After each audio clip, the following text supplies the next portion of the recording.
Shalom a todos e sejam bem-vindos ao webinar semanal da ICEG. Boa tarde, aqui são 4 horas da tarde em Israel.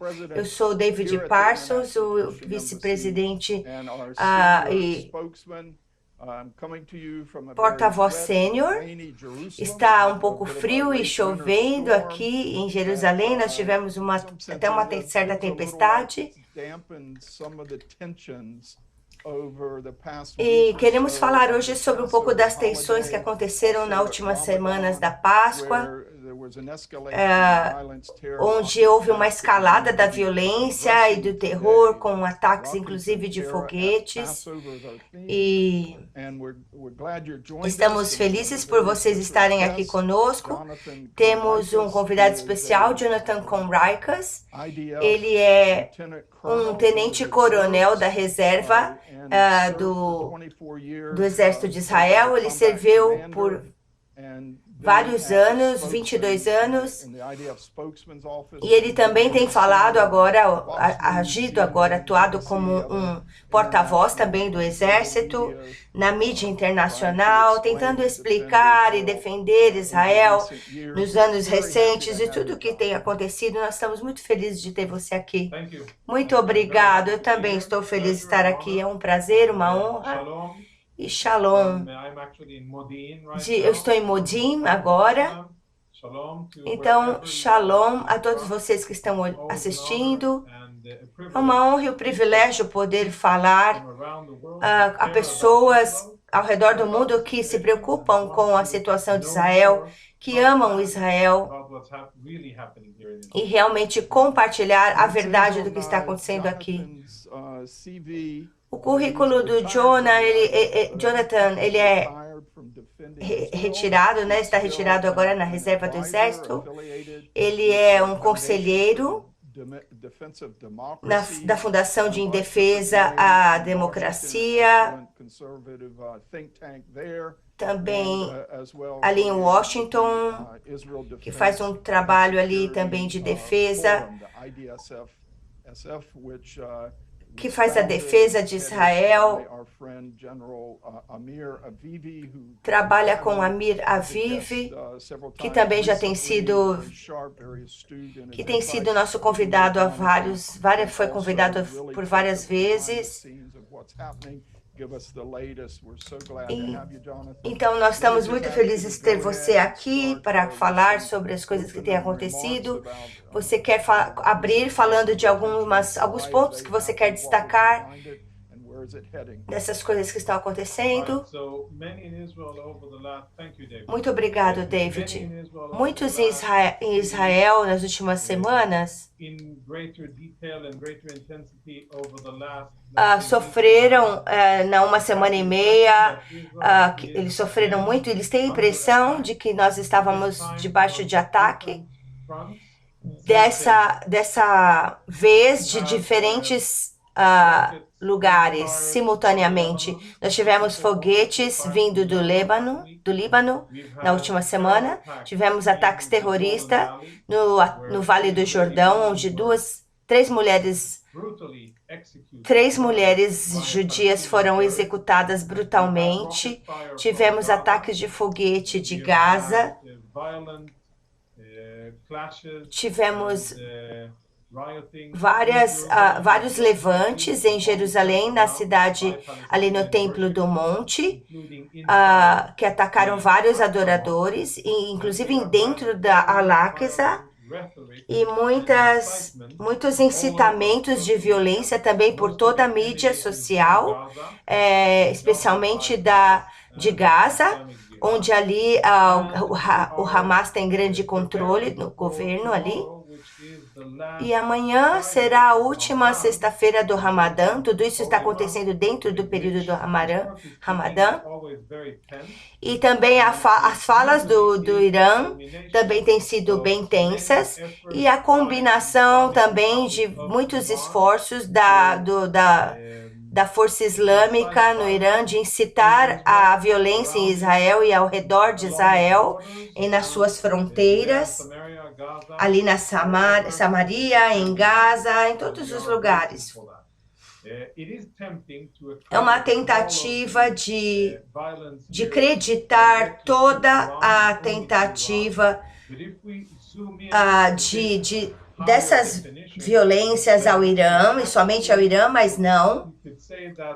Nós podemos dizer que o Hamas, a organização terrorista que tem governado ali na faixa de Gaza, também é responsável.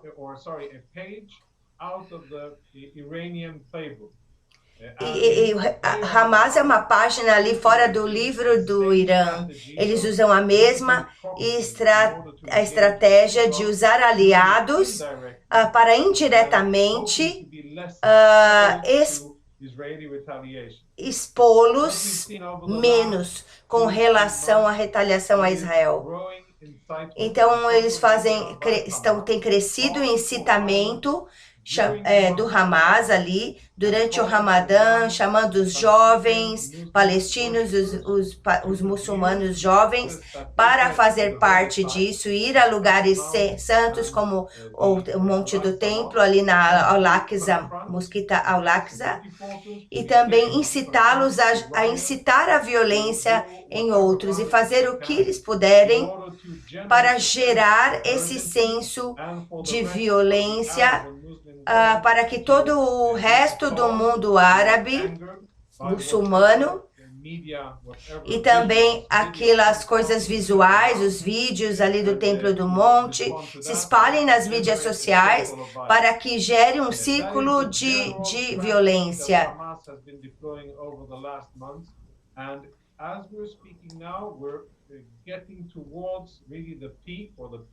Então agora, enquanto falamos, nós estamos indo para o pico, né, para o pináculo de vários meses de uma situação de tensão, junto com as ameaças do Irã.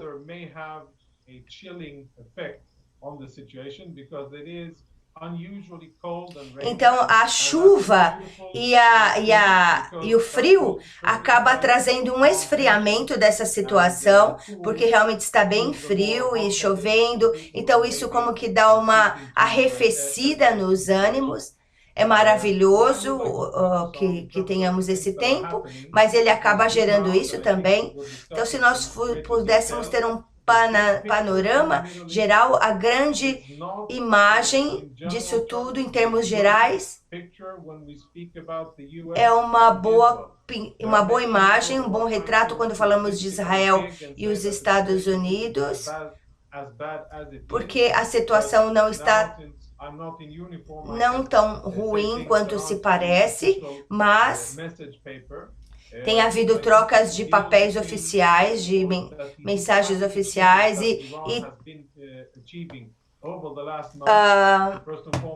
nós temos, por exemplo, os avanços que o Irã conseguiu diplomaticamente com a Arábia. Isso é negativo para os Estados Unidos, para a posição dos Estados Unidos com relação à estabilidade do Oriente Médio. E internamente nós temos todos esses reflexos, isso tem refletido no Oriente Médio. Nós também temos grande efeito, porque todos os nossos inimigos estão olhando essa situação interna, a situação política de Israel, do que está acontecendo aqui. Então isso acaba gerando um senso de que esse é o momento de implementar uma escala maior de ataques, usando seus vários aliados para atacar as nossas fronteiras e chegar muito próximo de nós. Então eu quero lembrar a todos que em 2021, o Ramadã de 2021 foi similar.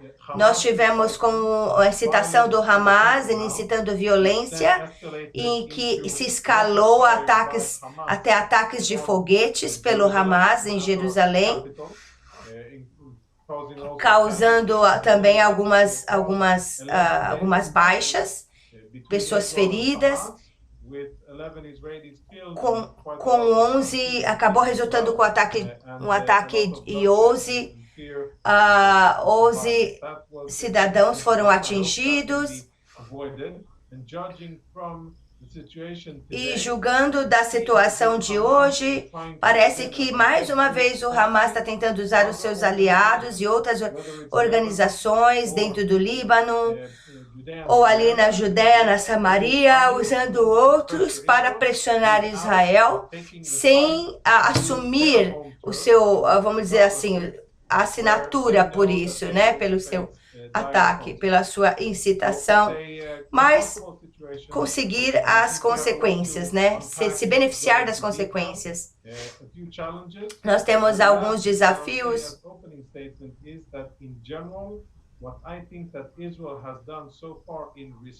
Em geral, o que Israel tem feito em resposta a esse ataque do Iraque, do Hamas, é fazer o menos necessário, o mínimo necessário. É responder a esses ataques dos foguetes de Gaza, foguetes do Líbano, ataques terroristas no ataque do Jordão e também na Samaria, que tentaram atacar cidadãos israelenses. Nós tentamos fazer o mínimo possível para defender os nossos cidadãos, porque estávamos pensando na situação se escalar, permitir às pessoas terminarem o Ramadã, os árabes, os muçulmanos terminarem o Ramadã, os judeus terminarem a Páscoa.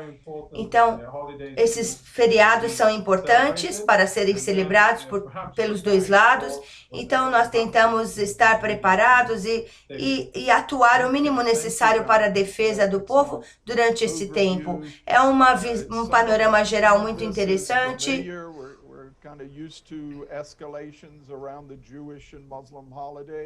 Sempre existe esse tipo de escalação da violência durante esses feriados dos muçulmanos ou islâmicos e judaicos. E nós tivemos esses foguetes vindo ali do Gaza, e também do Líbano, 67 foguetes da Síria, sinalizando a Israel essa guerra de várias frontes, né, que vem de vários lados.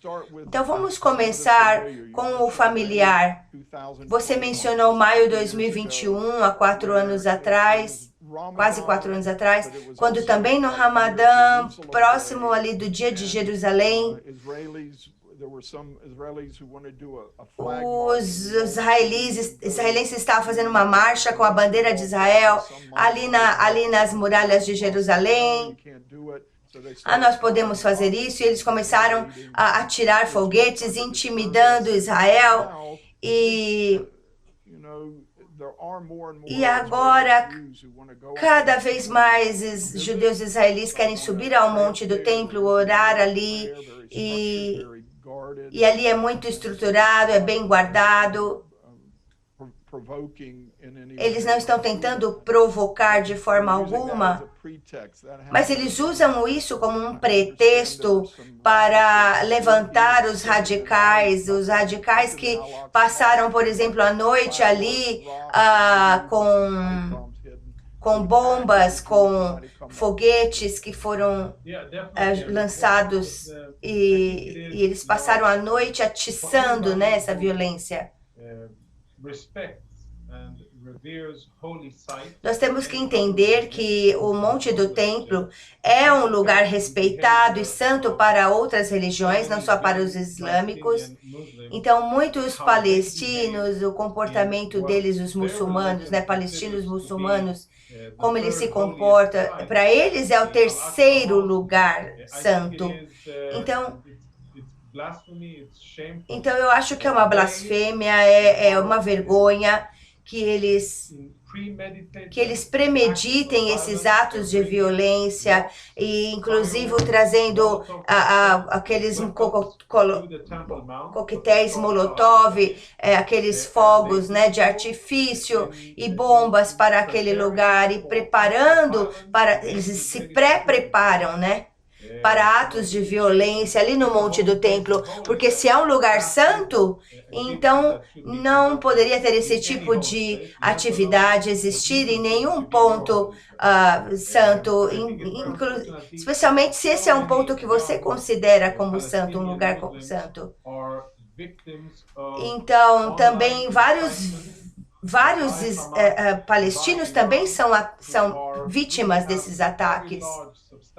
Então, também tem uma propaganda, né, a máquina da propaganda, vídeos de incitação, chamados baseados na violência, e eles usam esse discurso religioso para apelar à fé muçulmana ou à fé islâmica e incitar as pessoas e conseguirem implementar essa violência para que eles mostrem a sua lealdade à fé, estando ali virando madrugadas e incitando essas pessoas à violência. Não só dentro da mesquita, mas também fora. E nós temos ali as forças do exército protegendo o lugar. Então, o que eles têm fazendo é criar esses vídeos que eles filmam de dentro da mesquita, para que esses vídeos sejam transmitidos na comunidade árabe, na comunidade do Oriente Médio, na mídia social, na comunidade religiosa, para incitar a ira, né, religiosa, o que é muito mentiroso.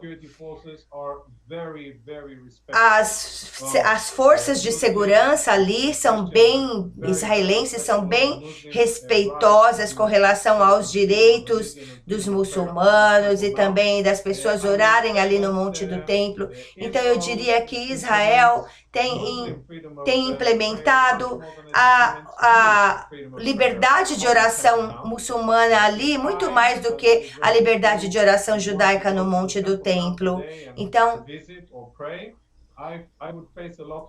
se eu for como judeu ali para orar, eu vou enfrentar um monte de permissões e fiscalizações, né? Enquanto o muçulmano pode simplesmente entrar ali sem nenhuma resistência. Então, isso é o senso comum de que os judeus gostariam de orar no Monte do Templo. Cristãos também, sim. Então, isso mostra o quanto o Estado de Israel está respeitando esse status, no seu status quo, está respeitando o direito dos muçulmanos e vem essa propaganda toda que sai ali do Monte do Templo para ir contra Israel e incitar violência contra Israel.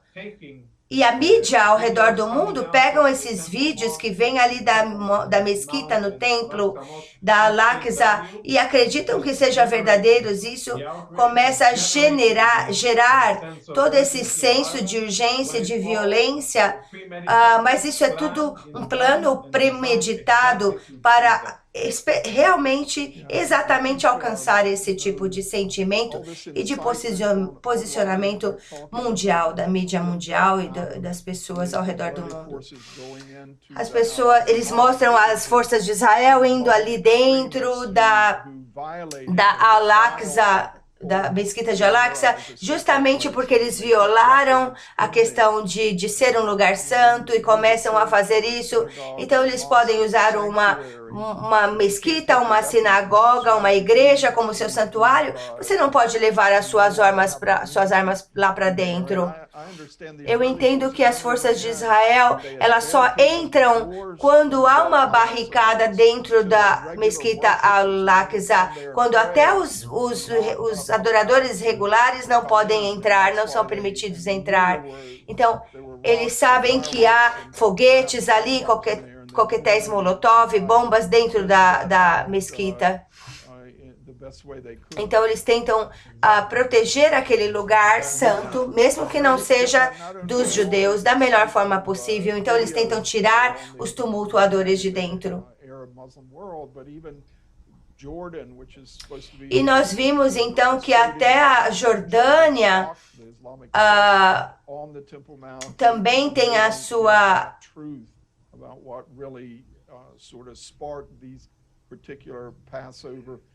também fez parte dessa tensão da Páscoa que aconteceu ali. Nós tivemos os foguetes de Gaza, os ataques terroristas ali no Vale do Jordão. Foi particularmente trágico quando 5 crianças morreram. O pai ouviu do ataque no rádio e tentou ir ali, e ele encontrou a sua esposa e as suas filhas mortas, e foi muito, muito triste. Sim, isso é de partir o coração, porque foi uma brutalidade imensa. Que ataca os civis na sua vida diária, uma família que estava dentro do seu veículo, dirigindo seu carro, ali numa rua civil, não estava em nenhum lugar que fosse proibido o acesso, e eles foram executados.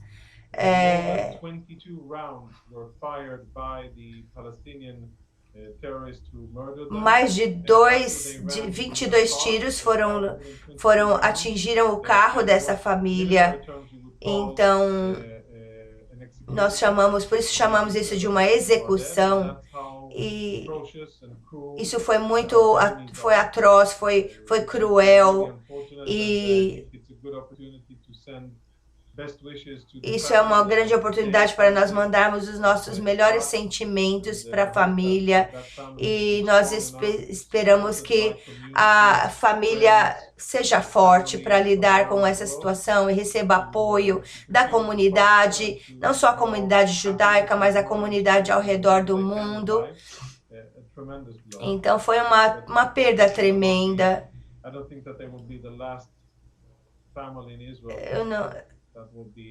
Eu não creio que essa será a última família que será alvo de ataques desse tipo. Nós temos um amigo muito próximo a essa família, o Rabino Shmuel Bowman, tem o projeto, né, dos ataques, dos abrigos antibomba, e ele é muito próximo, é vizinho dessa família, e ele nos passou esses detalhes muito, muito tristes, e impactou muitos israelenses. Foi muito brutal, tão brutal. E eles estavam indo ali numa estrada, indo para Tel Aviv.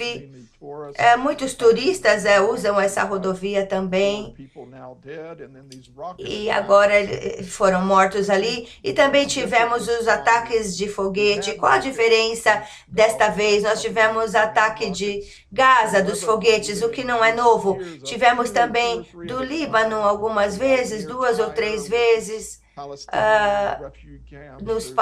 ali que vindo dos campos de refugiados palestinos.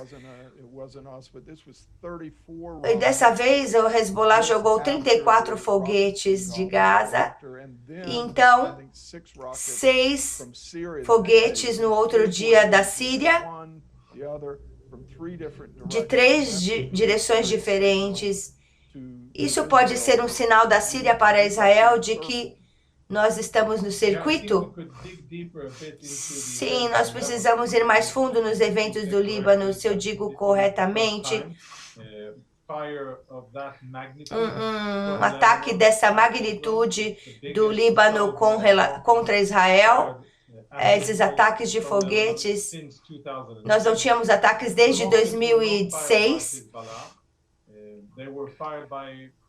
Esses foguetes não foram lançados pelo Hezbollah, mas pelos afiliados do Hamas ali na área, a força palestina ali, os campos palestinos ao redor daquele local, os campos de refugiados palestinos locais ali, e as milícias estão ali trabalhando.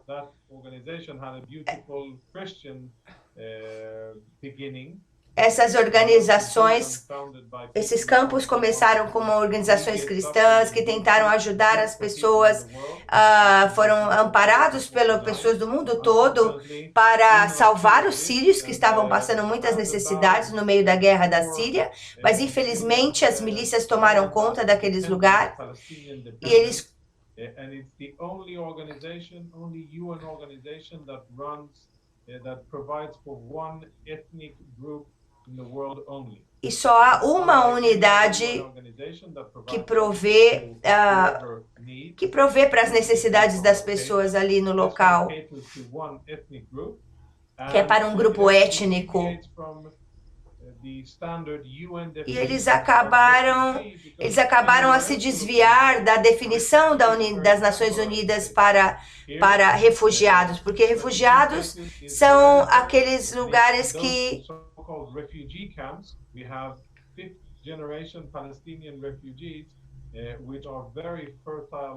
sim, existe um padrão para se considerar refugiado nos campos. E esses campos, na realidade, não são mais campos de refugiados, porque nós temos várias gerações de palestinos que moram ali. Então,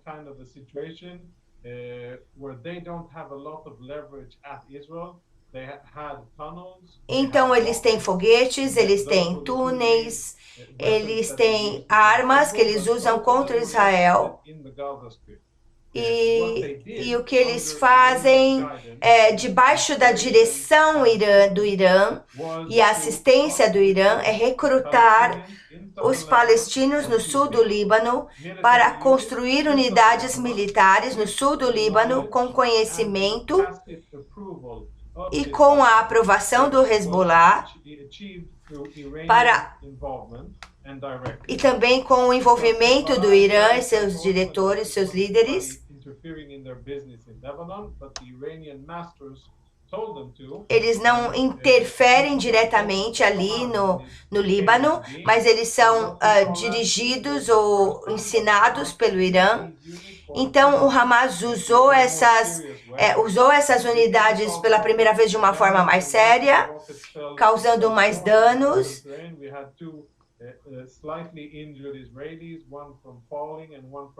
Tivemos também pessoas atingidas ali, tivemos baixas, tivemos esses foguetes lançados do Líbano. A maioria deles foram interceptados pelo Iron Dome, pelo Domo de Ferro, mas eu quero dizer que é uma organização terrorista, que é uma aliada do Irã, mas também tem os seus próprios aliados para armar uma batalha, uma guerra contra Israel. E a Organização de Defesa de Israel direcionou o seu contra-ataque contra o Líbano também, mas especialmente contra as unidades militares do Hamas, onde ele tem ali os seus depósitos de armas e bombas e foguetes. É uma coisa importante para manter na cabeça, é importante manter em mente isso, que a habilidade militar do Hamas tem crescido, tem aumentado ali no sul do Líbano e também talvez sem envolvimento do governo do Líbano ou qualquer outro.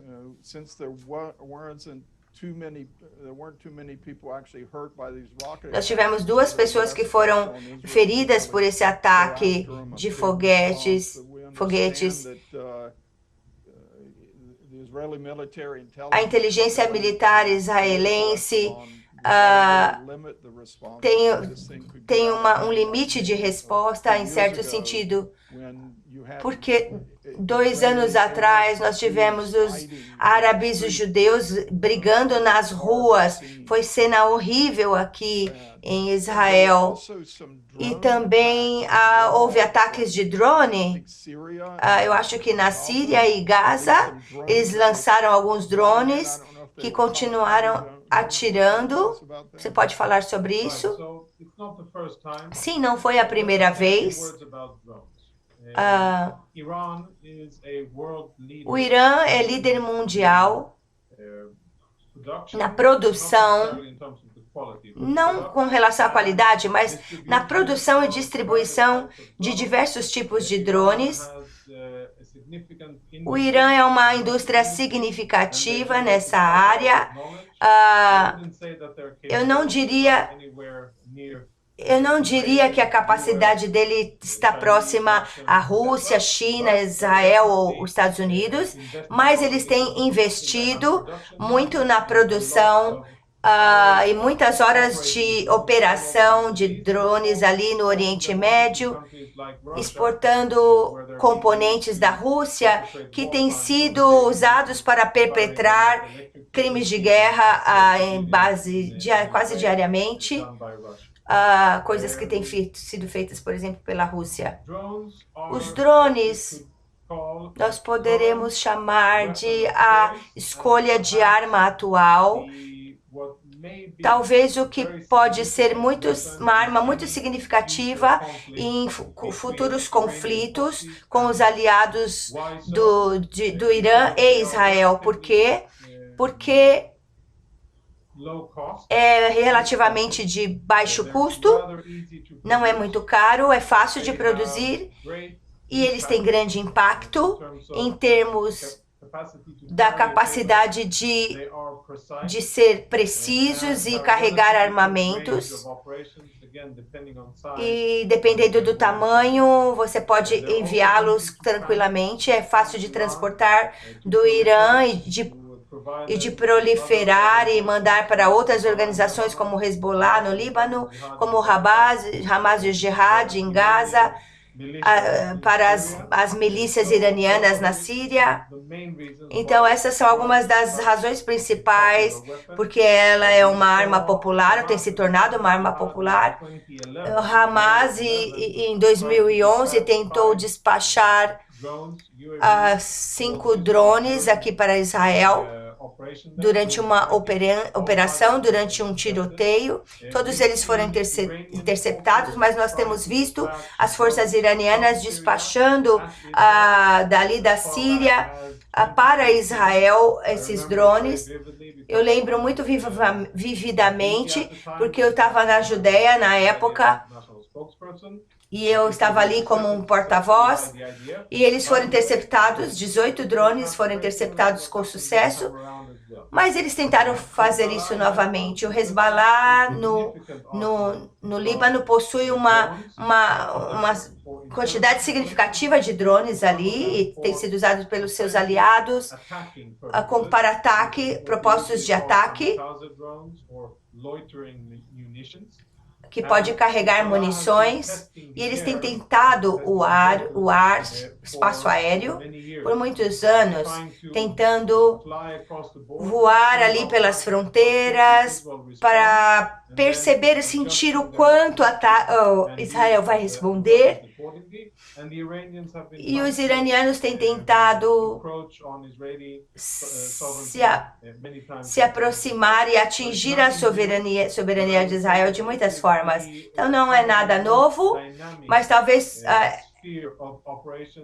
a dinâmica dessas operações tem se intensificado e tem visto um esforço local, inclusive com dinheiro, e todos os aliados têm se armado, e isso é relevante também para outras nações, não só para Israel. 2 anos atrás,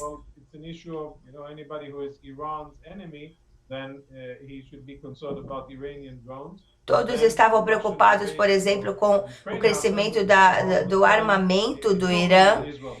Isso não é só uma questão de Israel ou para Israel.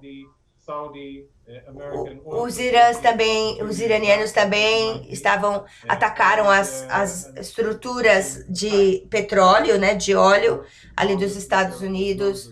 Então, também usaram os drones. Então, Israel tem experiência defendendo dos drones, defendendo dos ataques, mas é um sistema de armas que é difícil de detectar, e a maioria dos nossos sistemas estão focados em alvos maiores. Então, os drones são pequenos, são rápidos e letais. Então, é por isso que são tão populares entre os terroristas. Eles atacaram em 2019 e eles podem fazer isso de forma bem coordenada, numa escala, uma operação de larga escala. Os mísseis atacaram de várias direções e também os drones atacaram. E lá nos Estados Unidos nós também temos navios que também usam. Sim, nós tivemos a situação com os Estados Unidos que infelizmente não ajudaram os sauditas quando eles foram atacados nessa situação. Então, essas instalações foram atacadas na Arábia Saudita e os americanos não fizeram nada. Então, isso acabou gerando também outras consequências. Então, Israel também tem sido desenvolvido um sistema de laser Iron Beam por causa dessas novas ameaças de drones, o sistema de laser e radares para atuar nesse alvo mais específico e menor. Sim, nós temos o domo de ferro, que tem sido o sistema de interceptação mais combativo e eficiente que nós temos ao longo dos anos. É tremendo, tem salvado milhares e milhares de vidas israelenses. Eu poderia dizer até milhões também de palestinos, porque aqueles que decidem, os que tomam decisão em Israel, eles têm tomado decisões de salvar vidas. Essa é a decisão principal.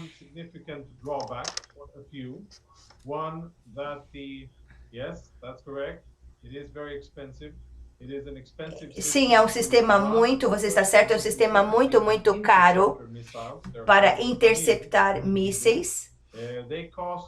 Eles custam por volta, eu penso que seja por volta de $50 mil por míssil. Se você falar então em escala, uma escala em massa, em produção em massa, isso é muito, muito caro. A maioria não são produzidos em Israel, nós dependemos dos Estados Unidos, a maioria é produzido lá.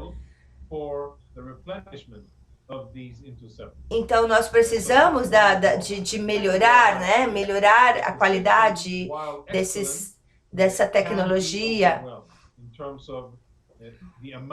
Então o ataque pode ser massivo em termos da quantidade de foguetes que vêm ao mesmo tempo. Então eu não posso ir em maiores detalhes, né? Porque isso entra em estratégias militares, mas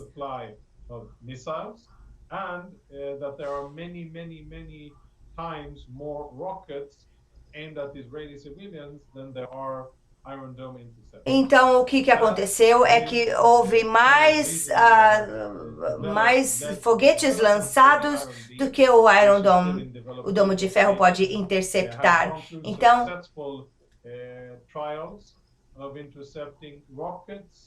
e nós tivemos sucesso em interceptar vários foguetes e drones e outros armamentos em Israel. Então nós estamos avançando no desenvolvimento e implementação de outros equipamentos de defesa. Eu não posso dar mais detalhes, mas esse sistema está sendo desenvolvido para prover Israel a conseguir interceptar milhares e milhares de foguetes ou de pontos de ataques. simplesmente podendo lançar os ataques os lasers, eles vão poder interceptar rapidamente esses alvos, esses mísseis, esses foguetes vindo por todos os lugares de fora de Israel. Independente da intensidade desses ataques. E isso será um ponto de virada no jogo, né? Porque aí a nossa capacidade ficará muito melhor. Sim, o Irã e os seus aliados, eles têm lançado esses mísseis e investido contra Israel, e é difícil de calcular agora qual seria a melhor estratégia, mas Israel enfrentou todos esses ataques de diversas frentes. Hezbollah em Gaza se esforçou ali atacando o norte do país, o Hezbollah também, e agora os drones que vieram ali no Negev, em Beersheba, o Hamas ali no centro de Israel vindo do sul, atacando do sul. Então realmente vieram fogo por todos os lados. Eu perguntei a um líder de segurança em Israel por que nós tivemos esses ataques de várias frontes. E talvez uma fronte vinda do Iraque ou do Iêmen também, outra direção, que sim, por volta de 50 a 500 ataques de foguete por dia. Isso está relacionado com o que os nossos inimigos entendem ser a consequência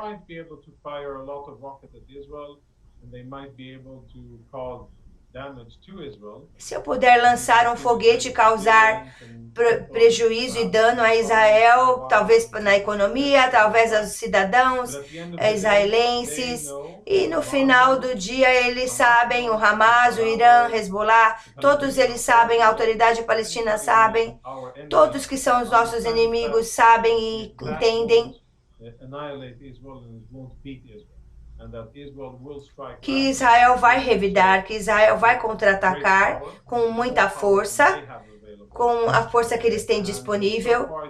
Então, eles fazem o cálculo e de acordo com as suas ações, com aquilo que eles sabem que vão ser atacados, mas eles fazem isso por causa da mídia internacional.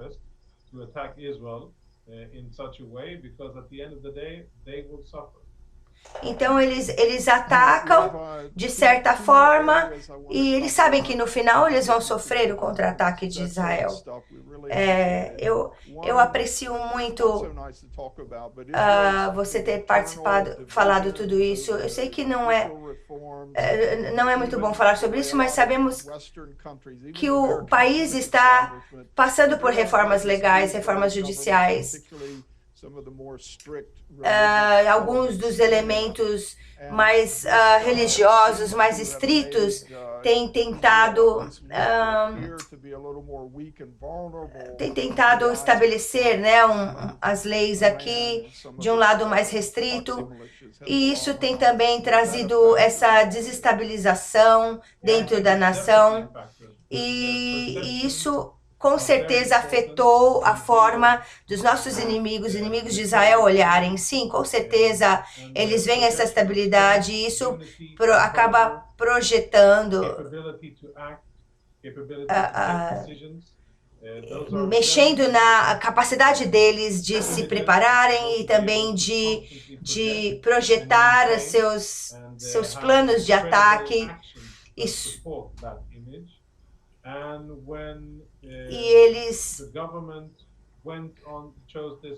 E o governo, quando escolheu esse caminho da reforma judicial, isso teve uma resistência da sociedade israelense, inclusive dos estabelecimentos oficiais.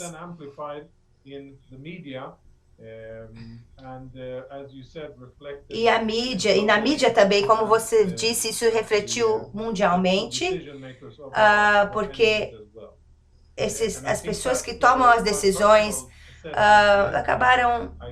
isso acabou como que incitando também os nossos inimigos para se levantarem por causa da instabilidade interna. Eu acho que isso está relacionado com a tentativa do Irã e do Hamas e de até alguma maneira, até certo ponto do Hezbollah, de vir, entrar e sentir até que ponto Israel ia responder de volta, contra-atacar, com toda a situação interna que estava acontecendo. Então, a minha esperança, e eu espero que isso aconteça, é que o governo, que é responsável por tudo o que acontece democraticamente aqui, ele é um governo democrático que deve governar de forma sábia e de forma comprometida com aqueles que o elegeram, com a sociedade israelense, e ele deve ser honestos na forma de governarem de uma forma bem-sucedida para todos aqueles que são patriotas, que se preocupam com a situação do país e com a estabilidade, que querem continuar morando aqui de maneira próspera nesse Estado judeu. Então, o trabalho do governo é fazer o seu trabalho e se levantar contra a oposição. Então, Israel tem estado muito ocupado, nós temos que estar ocupados com os grandes assuntos que, de fato, trazem problema para a sociedade, que são os nossos inimigos. Então, falando externamente sobre os nossos inimigos, as aspirações e as ambições do Irã com relação às armas nucleares, isso é muito perigoso. Então, tudo isso que aconteceu é algo a se preocupar e que pode trazer, precisa trazer, né, uma preocupação do governo no sentido de proteger Israel. Nós não podemos relativizar isso e nem deixar de ter compromisso nesse sentido com a sociedade israelense. Não significa que não vamos nos preocupar com os assuntos internos, mas tudo tem que ser feito de maneira a beneficiar a todos. Nós tivemos os acordos de Abraão com o Irã, aliás, com a Arábia Saudita, com o Bahrein, e tantos outros países, os sauditas.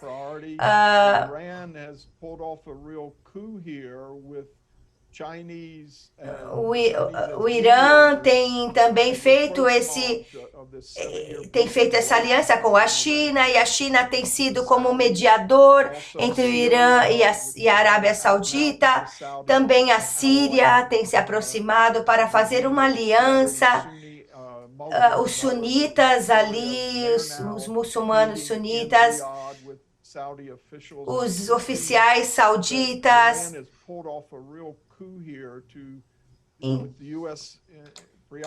Então, o Irã tem feito essa aliança de forma muito livre, e isso tem até preocupado os Estados Unidos de forma a isolar a situação.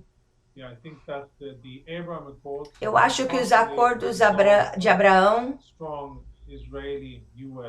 eles fortaleceram os laços dos Estados Unidos e Israel.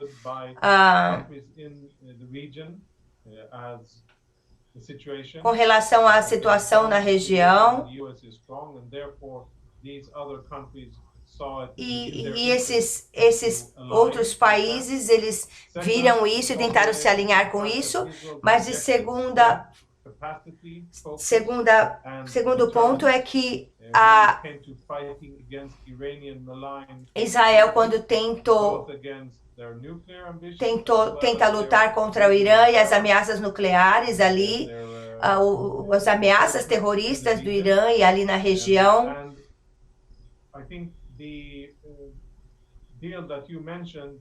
Eu penso que aquilo que você mencionou dos sauditas tentarem fazer uma aliança com o Irã,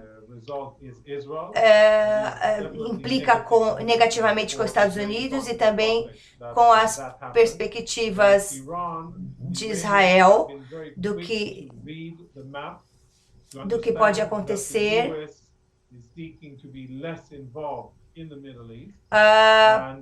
Os Estados Unidos parece que quer estar menos envolvido com o Oriente Médio, e isso é uma oportunidade que eles têm de falar, de entrar com falando diplomaticamente para conquistar cada vez mais espaço na região, e isso trouxe grande problema para as pessoas em Washington,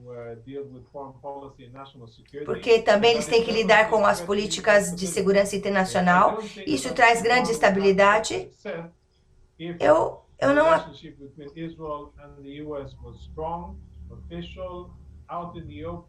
Eu não acredito que Irã terá sucesso ou teria sucesso com esse avanço se as relações entre Israel e os Estados Unidos fossem bem declaradas, bem consumadas, bem estabelecidas e fortes.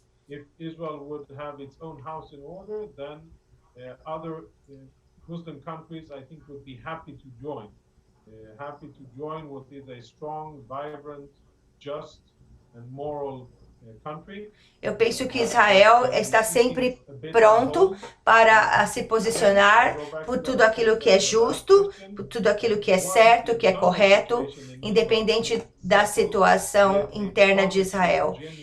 Então,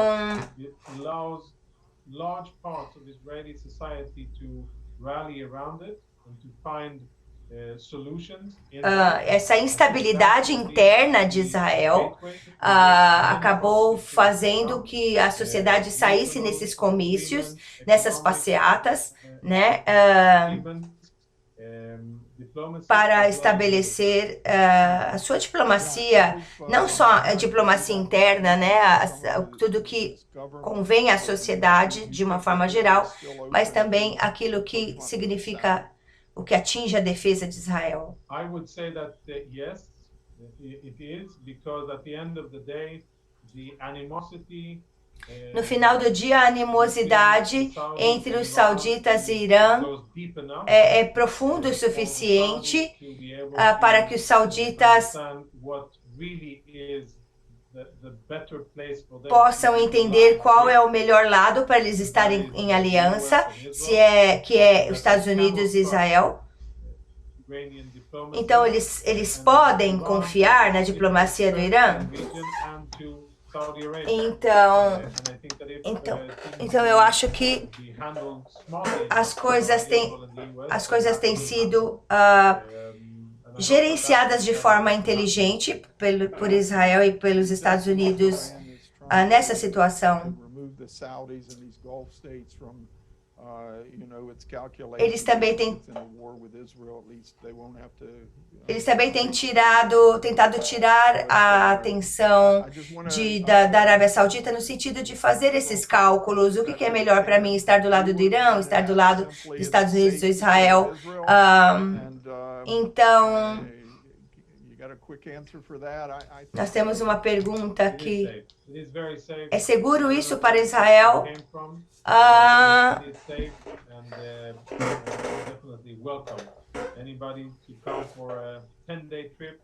Sim, todos que vierem para uma viagem de 10 dias para ver os locais santos, para ver os lugares históricos, toda a diversidade de Israel, é muito seguro.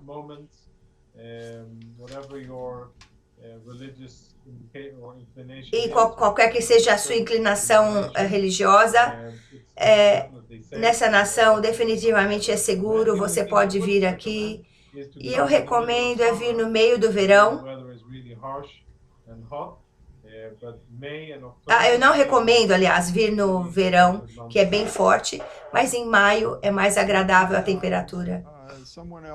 Alguém está perguntando, Israel vai atacar as instalações nucleares do Irã. Isso é uma opção militar, é uma pergunta de milhões de dólares. Israel tem as armas, mas a pergunta é, se o Irã conseguir continuar a enriquecer o urânio para não usar civilmente, simplesmente para construir uma bomba, mas na verdade eles dizem que não, é só para propósitos civis, mas na realidade eles querem construir uma bomba. Então, à medida que o programa nuclear militar do Irã avança, então Israel tem esse consenso muito forte em Israel de que Israel pode vir a atacar essas unidades, essas instalações.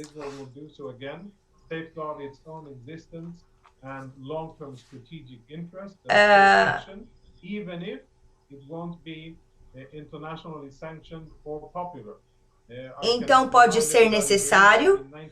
Eu quero lembrar que todos aqui em 81 eles tinham a destruição de uma ogiva nuclear, uma coisa assim, uma instalação, impediu Saddam Hussein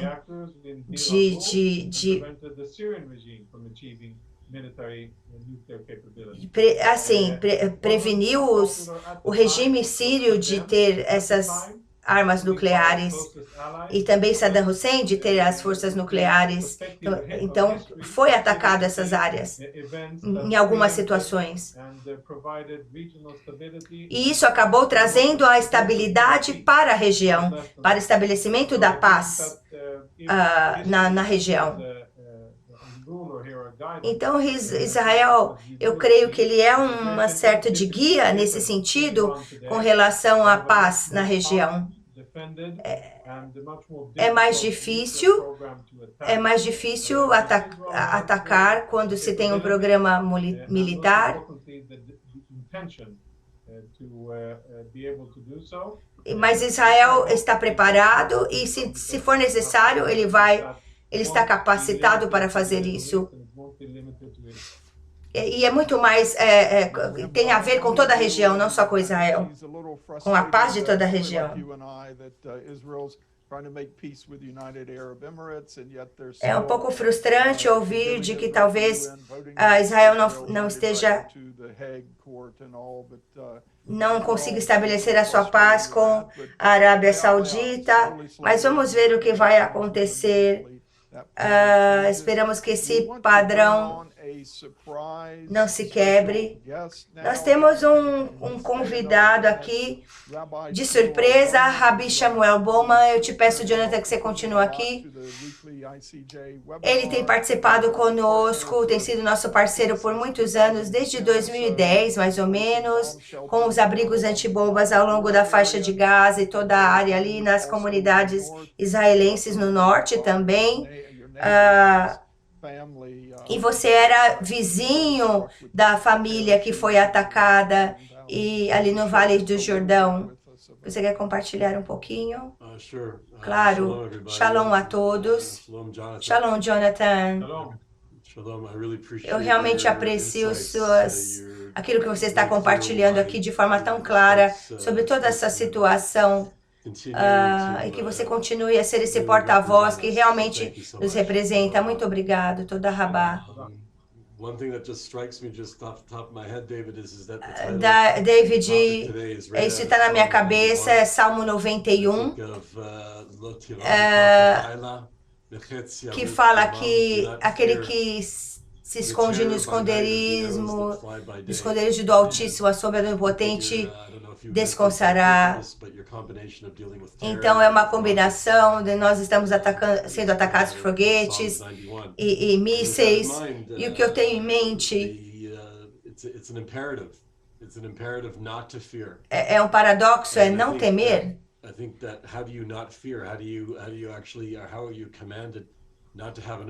Como não termos emoções, como não temer? E eu acho que a resposta é o que o John estava falando, com a habilidade de estar preparado. a necessidade absoluta de estar unido e juntos como uma nação.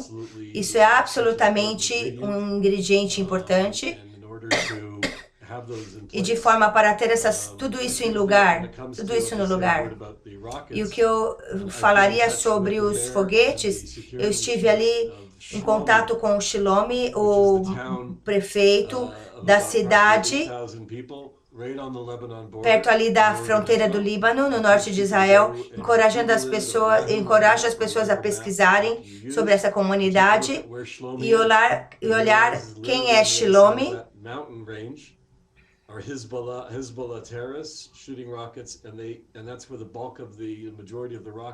E ali é onde a maioria dos foguetes estavam atacando e caindo. E o Shlomi falou ali nos noticiários que não havia, como é o nome, abrigos antibomba para eles se protegerem.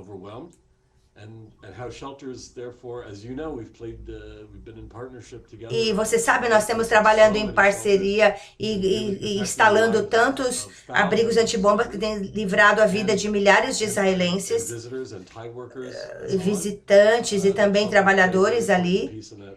E nós vamos estar trabalhando mais próximo do Shlomi e ajudando ele a ter mais abrigos antibombas para salvar as comunidades vulneráveis ali. E a família que foi atacada é uma família incrível. Nós somos vizinhos há muitos anos. Lucy e as suas filhas e as suas crianças, nós éramos conectados, nossos filhos eram amigos conectados. E eu sou amigo do Dan há muitos anos. E Leo falou sobre os funerais das suas filhas primeiro e depois da sua esposa Lucy. E eles falou sobre o problema da equivalência moral. Aqueles que odeiam Israel falaram sobre as vítimas de uma maneira tão descuidada.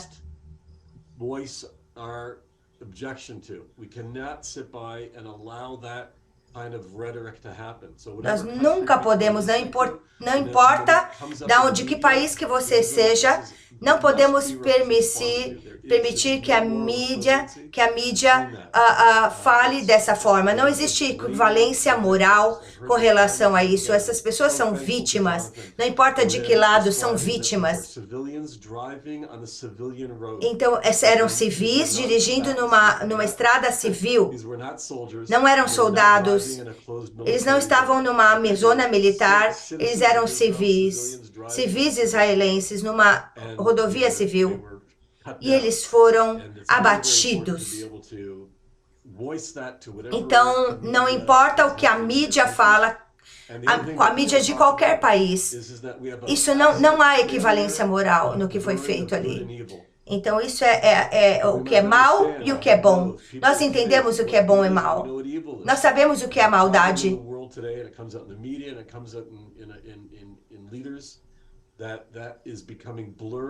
Então, nós temos esses líderes que têm se tornado, a sua visão tem se tornado opaca e eles têm se tornado isentos e alheios a essa situação. Então, essas 3 crianças, a nossa comunidade é muito forte aqui, nós somos unidos e nós vamos ajudar uns aos outros. E Léo, ele reconhece, ele tem gratidão por todo o apoio vindo de todo mundo, incluindo, ele mencionou o funeral de Lucy na sua esposa no domingo, na sexta, aliás. Ele agradeceu toda a comunidade cristã pelo apoio. Então, obrigado por essa oportunidade. Obrigado, Samuel. Você é tão próximo a essa família e nós sabemos que esses ataques, tantos ataques indo e vindo. Então, é muito importante nós estarmos com essa família, isso é muito trágico. Nós conhecemos o Shalom e alguns anos atrás nós colocamos alguns abrigos antibomba ali na fronteira e nós já temos feito isso há muitos anos, mas vamos colocar mais. Mas ali, através da operação Life Shield, vamos colocar mais abrigos ali naquela região.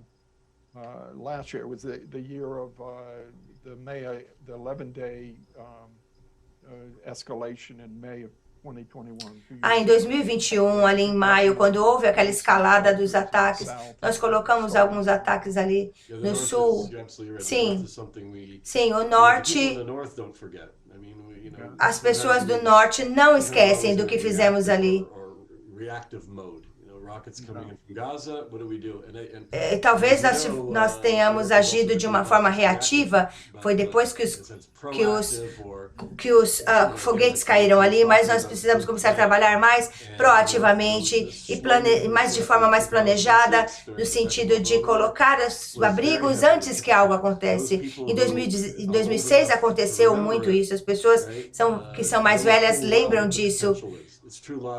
Porque talvez as crianças não lembram, mas eles sabiam que tinha um inimigo perigoso ali na fronteira e houveram esses ataques em 2006, mas agora nós temos esses aliados deles, né, o Irã e todas esses aliados, então nós precisamos fazer esse trabalho e de uma forma proativa. Obrigado, Samuel. Muito bom ter vocês aqui como um convidado surpresa. Obrigado novamente, Jonathan Conricus, por estar aqui. Foi excelente aquilo que você compartilhou e nós queremos que você volte. These radical Muslim elements want to take the desire of Jews to at least visit the Temple Mount. Sim, uma das coisas que nós incentivamos é que as pessoas continuem a vir para Israel e conheçam esses lugares e até visitar o Monte do Templo, onde de repente pode começar a Terceira Guerra Mundial. Mas realmente isso mostra como o Hamas tem usado esses aliados ali no Líbano e toda a força também do Irã para trazer e fazer tudo isso. E o Irã tem ditado, né, as regras ali, orientado eles a fazerem isso. Então eu aprecio o seu tempo, foi excelente, um excelente convidado, muito obrigado. Eu que agradeço. Yom HaShoah, o dia de lembrança do Holocausto. Na próxima semana teremos várias celebrações e que podemos aprender de tudo isso, não é? E nós vamos celebrar esse grande acontecimento no povo judeu. Nós vamos ter na próxima semana a reunião de oração global, às 10 horas da manhã, horário de Brasília, 4 horas da tarde, hora de Israel. E também na quinta teremos de novo o webinar, no mesmo horário, 4 horas da tarde, Israel, 10 horas do Brasil. Veja os nossos horários no site ICEGE Português. Shalom, muito obrigado a todos. Shalom. Obrigado por participar conosco hoje. Nos vemos na próxima quinta-feira, às 4 horas da tarde, hora de Israel, 10 horas do Brasil. E siga-nos nas nossas páginas ICEGE em português no Facebook, Instagram e YouTube.